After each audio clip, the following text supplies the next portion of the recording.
biological oceanographer. I work at University of Manitoba, Center for Earth Observation Science in the Faculty of Environment, Earth and Resources. I'm based in Winnipeg, Manitoba. A lot of Arctic research in Canada is based out of Winnipeg, Manitoba, because Fisheries and Oceans Canada exists here, as well as a strong sea ice-centric facility called the Center for Earth Observation Science.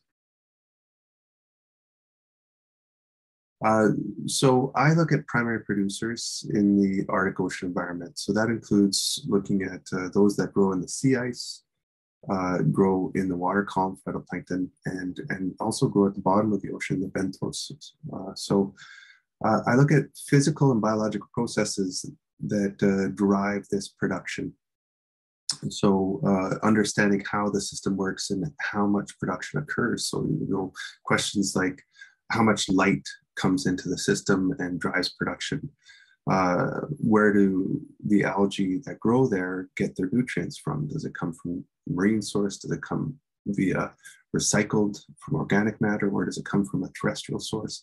And all these questions lead into my work. And so my work involves knowing more about the physics in addition to the biology of the system. So that comes to, needing to know more about how light comes and enters the system, and as well as how the algae use light and of course, nutrients. So I teach a sea ice course actually myself, often I teach a sea ice course annually, and I've taught a few field courses on sea ice already, involved in also international schools. So I thought I could be an addition to this school and help out with my experience. In terms of what I focused in on teaching, I taught the optics portion of the course, as well as relating the sea ice into the larger marine food web in the course. Based on what I taught, we made optics measurements of the sea ice and biological measurements of the sea ice. I got to be involved quite a bit with the students in the field. And in doing so, we collected a data set then we could play with, looking at how optics relate to biology and back and forth and affect each other. So I thought that was quite a neat experience.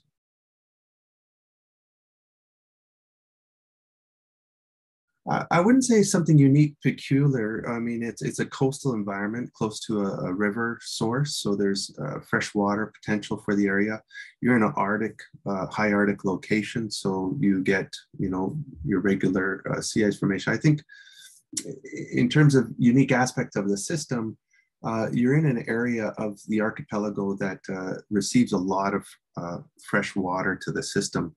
And this fresh water doesn't necessarily bring a lot of nutrients with it. So it creates almost more water coming into the system and moving out of the system than water coming in. So you don't have a lot of new nutrients coming into the system.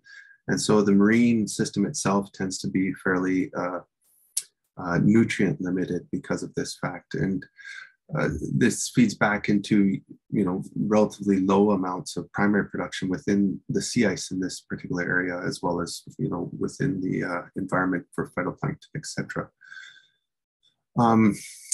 We did this year find something unique in terms of that there was a freshwater ice layer on top that formed, which likely was a plume of river water that had frozen before the seawater underneath started freezing. And so we had this transition, which was nice for teaching about the different forms of ice that forms, because we had this really crystal clear section with relatively no impurities in it, was river water freezing. And then we had a transition to your traditional columnar sea ice that has a lot of impurities and a nice skeletal layer that forms in the bottom. So that was nice for teaching, actually having that fresh water layer on top that was super clear. I think it's really a great opportunity to learn new field techniques, learn some specifics about a subject from those that are doing active research in a subject, And this was particularly true for the BEPSII project, where half the people teaching the course were actually heading out to the field collecting new data on the system. But I think more importantly, or in terms of a lasting legacy of the field school, would be to be bringing these students together and building their own international network. So getting that kickstart on creating their own international network that they can bring to future research projects, or meet each other at conferences into the future, and know who each other are. And so really that aspect of your network cannot be understated in research. It's really important to pushing things forward is getting this network that exists, a research network.